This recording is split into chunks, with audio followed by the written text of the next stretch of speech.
The following is a presentation of Appalachian State University. Through 2014, award-winning poet and novelist Joseph Bathanti will tour the state as North Carolina's leading ambassador of literature. The creative writing professor at Appalachian is North Carolina's newest Poet Laureate. It's a fitting role for this gentleman.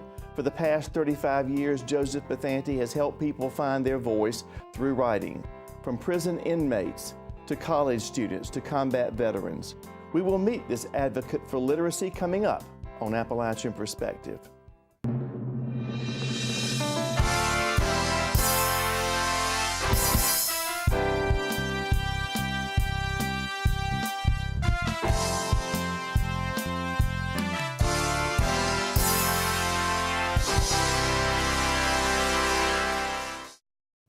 Welcome to Appalachian Perspective. My guest today is North Carolina Poet Laureate Joseph Bathanti.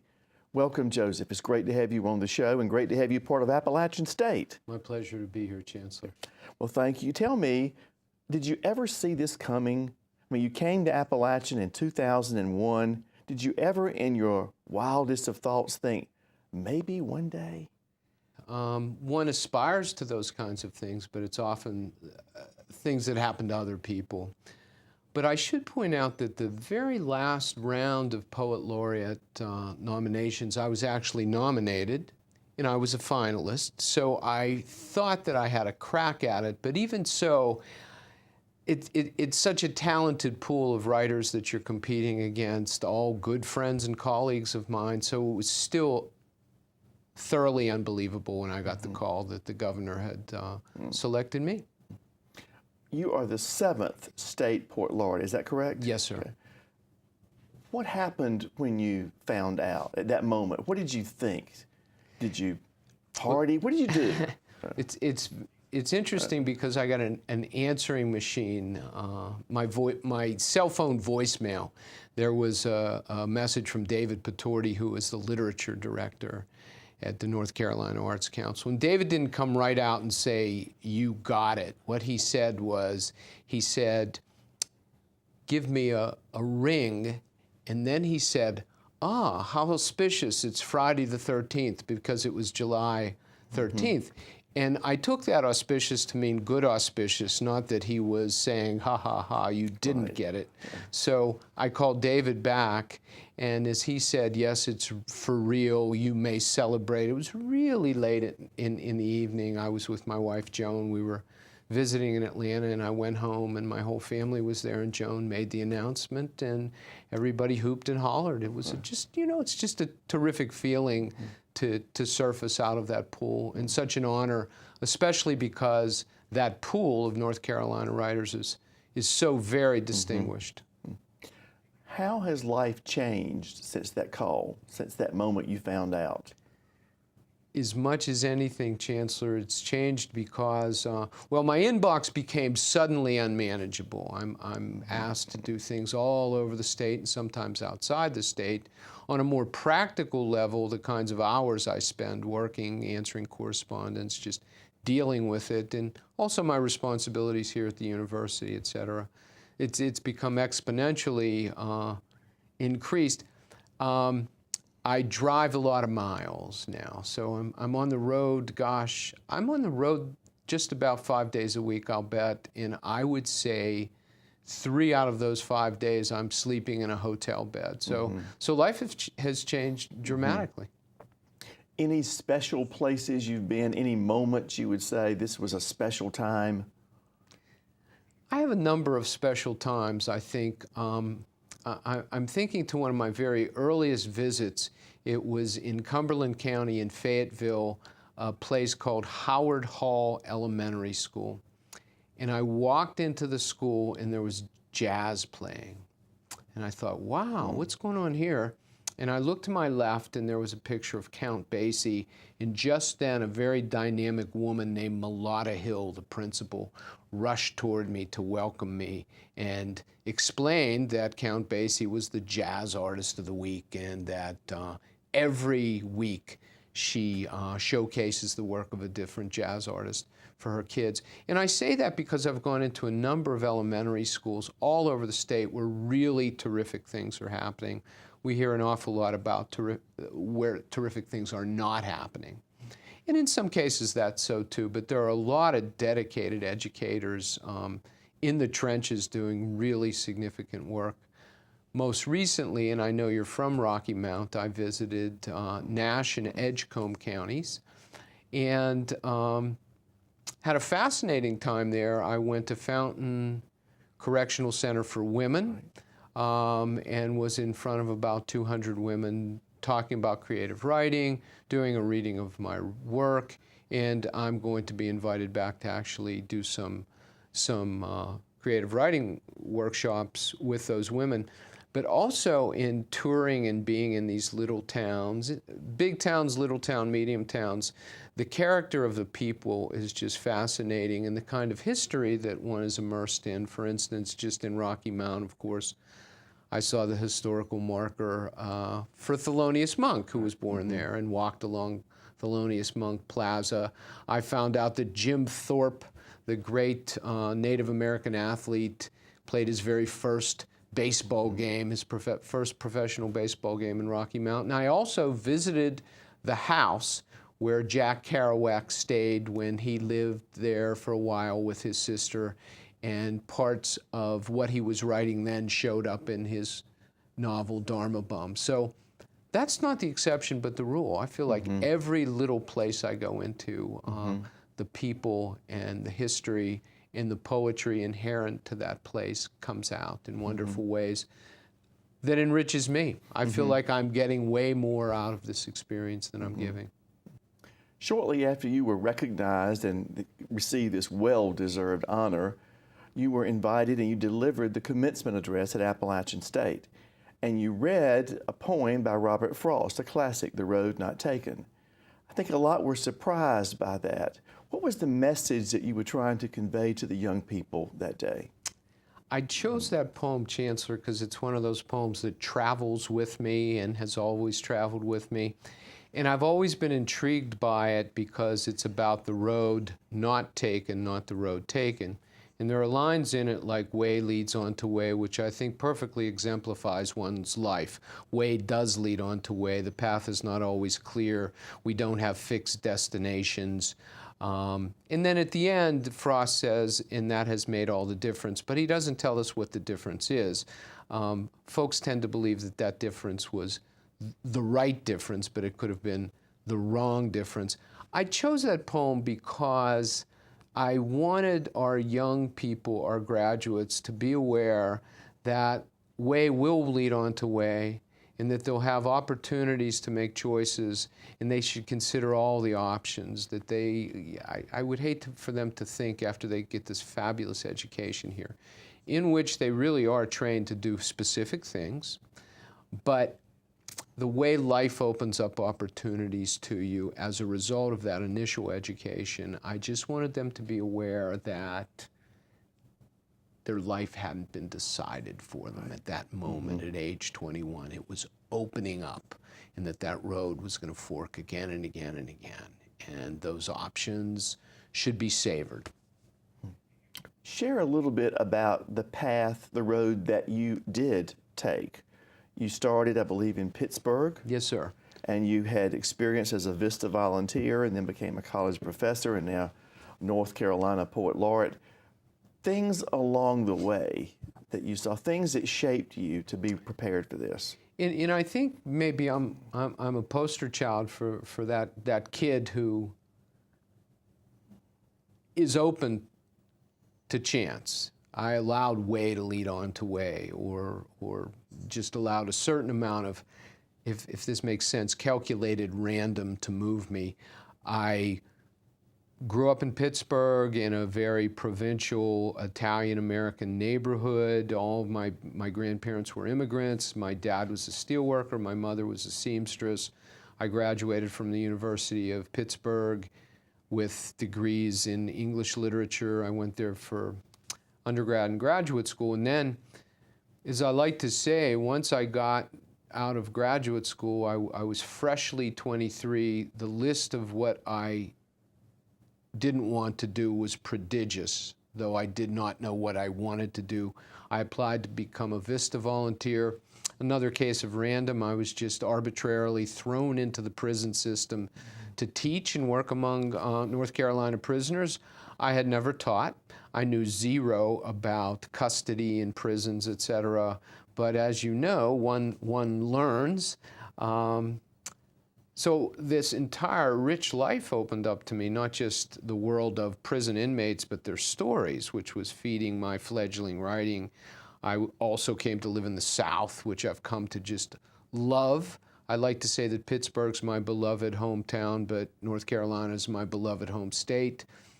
My wife, Joan, of, 35 years, was assigned to that very same project. We met at breakfast at training. We romanced when we got out of VISTA. We got married, and I was faced again with a crossroads. I walked into Central Piedmont Community College and asked the chair of the English department for a job, the way you might on a construction site ask a foreman for a job, because that was how I thought you got jobs, and he hired me. A little more luck. And I worked at different colleges and universities in North Carolina, spent a lot of time working in the prisons, not just the prison system, but community college system. And I was writing all along, bits and pieces, fits and starts, writing a little less badly, a little less badly, a little less badly, then a little better, a little better. Began to amass some publications, was very much welcomed by the North Carolina literary community, and I just kept chipping away. You know, if nothing else, I'm kind of hard-headed and disciplined. My career as a writer has not been. I'm not a breakaway runner. You know, I get 3 and 4 yards of crack and just try not to fumble. So. I think it is that kind of stick-to-itiveness. And I remember saying in the commencement talk, and I believe when I spoke at Convocation too, that no one gets anywhere by himself, that there are a million helping hands, some invisible along the way, and I feel like I've been the recipient of such goodwill and generosity. And certainly the past 12 years here at Appalachian State have been just the icing on the cake, truly. Well, along this path, you mentioned before your work and relationship with prison inmates and involved there. What was that about?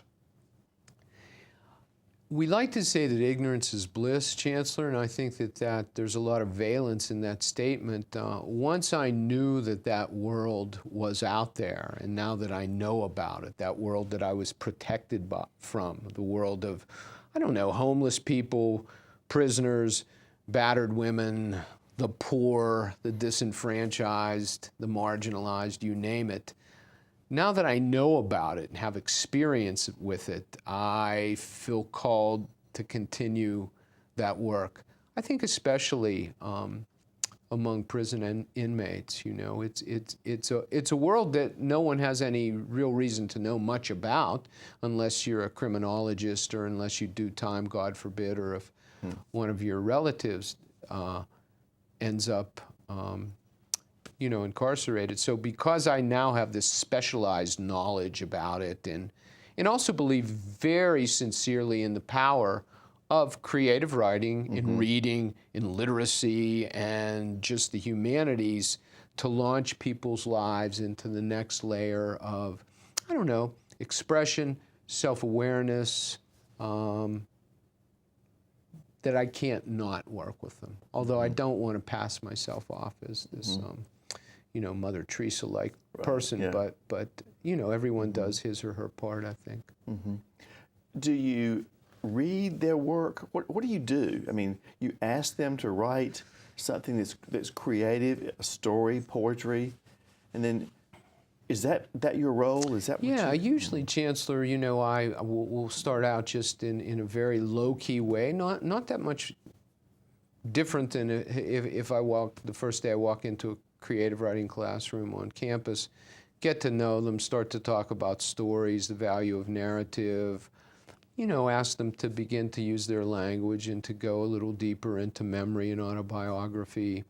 And then I just simply ask them to write something. It could be something just as simple as describe your grandmother's kitchen, you know. And then we take it from there. And then what happens in the case of prisoners, lots of times no one's ever asked them to do that. And seeing what they've had to say formalized on a piece of paper sometimes triggers in them the notion that there resides within them a pretty rich life apart from prison. I get them to talk about family a whole lot, because that is a kind of common denominator. Families love one another. People love their children. People love their parents. Although prison inmates have anything but idyllic family lives, but nevertheless they're yearning for that. So we just start talking. In those guys, I've taught primarily male inmates, but my share of women too. Those men and women tend to recognize in their brothers and sisters the same kind of turmoil, the same kind of shared humanity that they're feeling, and we take it from there. You know, great things really happen. Although I go in not as a correctional, I'm not a guard and I'm not a psychologist. I wield no power over them, so they're willing to open up to me in ways that they might not with other folks. And these individuals, they are incarcerated at the time that you are working with them. They literally are inmates. Yes, okay. Yes, I go into the prisons. Have you discovered someone that, as you said a while ago on your path, as you rode and kept working, you found yourself getting a little better? Have you noticed a pattern there with them, or do you work with them long enough to make the ones that I've had the opportunity to work with over a period of weeks or even days, they do get better. And one of the things that I'm doing the whole time is I'm pestering them about reading, and I'm bringing things in for them to read, and I'm giving them things that they can mimic, because often those populations have a very fixed notion of what a poem is or what a story is, and that the kinds of things that they have to say, their central store of material, is not the kind of thing that would ever find its way into a poem. And I quickly disabuse them of that and tell them, oh yes, you have enormous stories to tell, and again, give them models of maybe another poet who's done precisely that. And often I take in poems or even stories of inmate authors or folks that had done time and then gone out and launched a very profound career in, I don't know, in writing. A fellow named Etheridge Knight comes to mind, who's an African American who went to Korea, got mixed up in drugs while in the service, and once he hit the streets again, got into a lot of trouble and began to write, and that was very instrumental in not only getting him out of prison, but launching a life as a writer. He ended up winning, I'm pretty sure I'm correct about this, a National Book Award, and became somebody pretty significant in American letters in the 20th century. So I use those examples.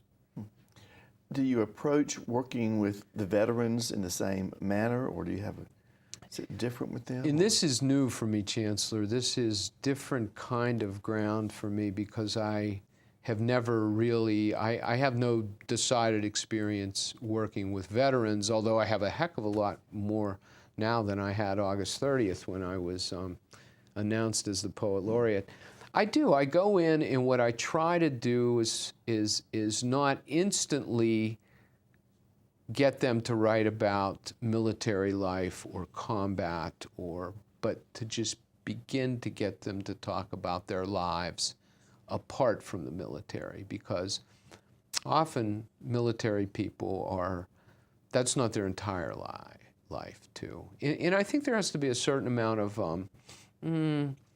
I don't know, you have to go into it slowly. You have to win their trust, because men and women who have been in combat in particular have shared something so extreme that the rest of us will never share. So that brother and sisterhood is very difficult to crack into.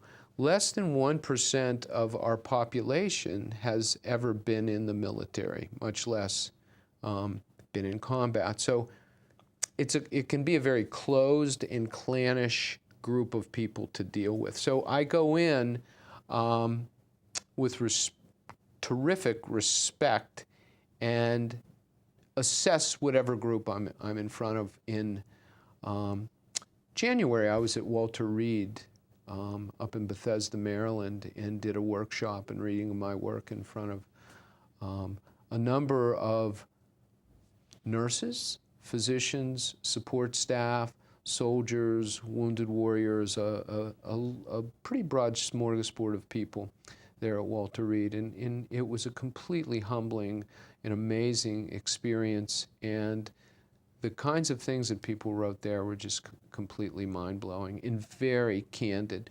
But it was a very safe environment for them. So, you did write a poem, I believe, that you read at the Veterans Day ceremony on campus. Now, tell me about that poem, St. Francis. Yeah, it's called St. Francis's Satyr Butterfly. I was asked by the North Carolina Arts Council, which is supported through the North Carolina Department of Cultural Resources, to write a poem for Veterans Day, which was an enormous assignment, a lot of pressure, simply because what do I know about that? So I didn't want to take the topic head on of combat, of war. It's an enormous topic, and I'm just a bystander. So I began to do research, and I found out that there's an endangered butterfly called the St. Francis's Satyr Butterfly that lives in a 10 by 10 kilometer patch in the middle of Fort Bragg's 251 square miles. It exists nowhere else. And the habitat it favors, that it likes, is a high artillery bombardment training zone. So there's this beautiful endangered butterfly that lives in this precarious patch of geography. It's very beautiful, but it looks like it's wearing military marsh camouflage, and it looks like a standard issue combat helmet.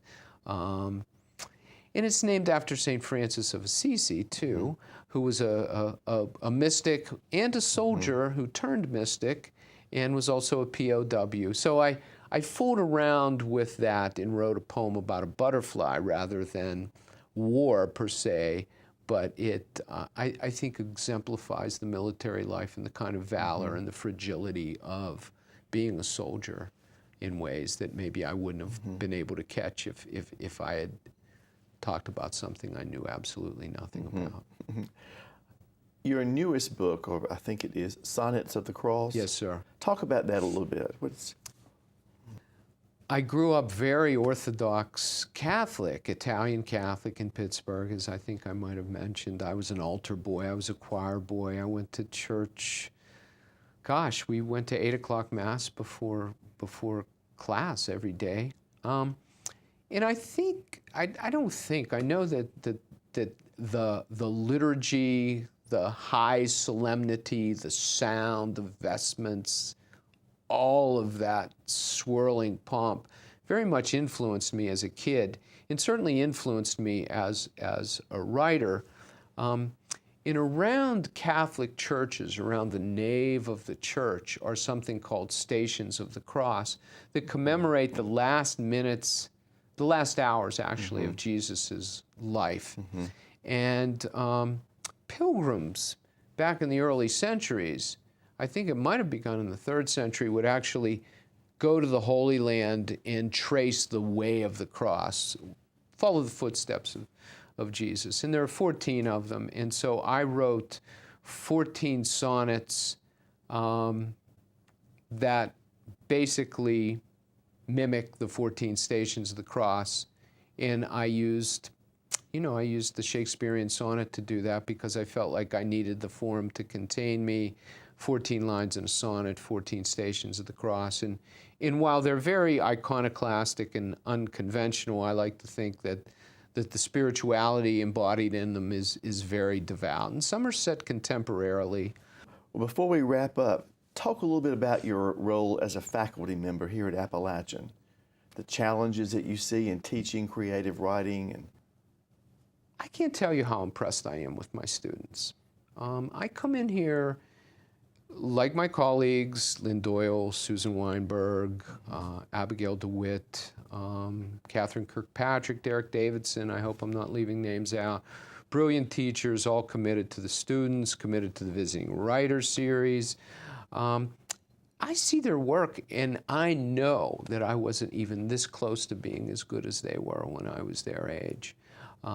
It's a program we're really proud of. It's I think, the envy of the system. We have a Visiting Writer Series that is second to none, period. Nationally, I'm certain we bring in anywhere from 8 to 10 writers every year who not only read their writing publicly for the community and the college community, but we also have craft sessions where that writer comes in and really gives our students kind of a lot of face time and lectures them on things that are seminal to their work.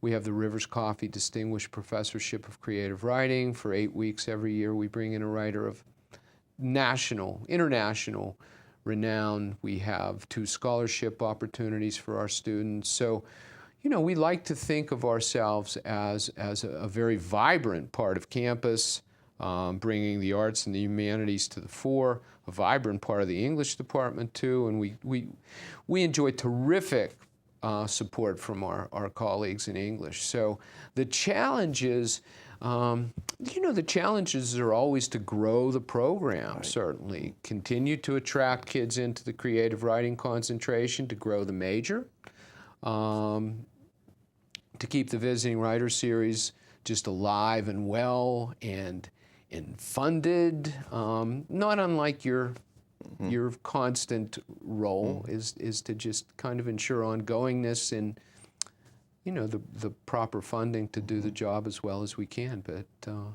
I mean, it's a dreamy job, and I think my colleagues would echo that. And well, from all that you have done, all your past and all your experiences, is there any one person or any one event or any one happening in your life that you would say, this for me was a defining moment, this helped make me who I am today?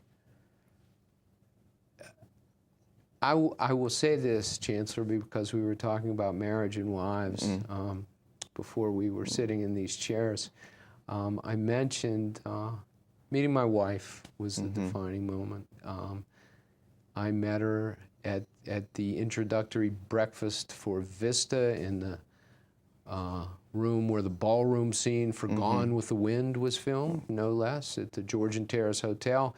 And we got breakfast, and she could tell that this Yankee boy was kind of befuddled about the grits, and she stepped in and helped me fix those grits up, and I've been eating them ever since, and she's been giving me good steers from then. And the other thing in terms of all of that writing, one of the things that young writers need is people to believe in them, and people who won't scoff when you say something so grandiose as, I want to be a writer, especially when you haven't written a thing yet. And Joan was just completely supportive of me from the get-go.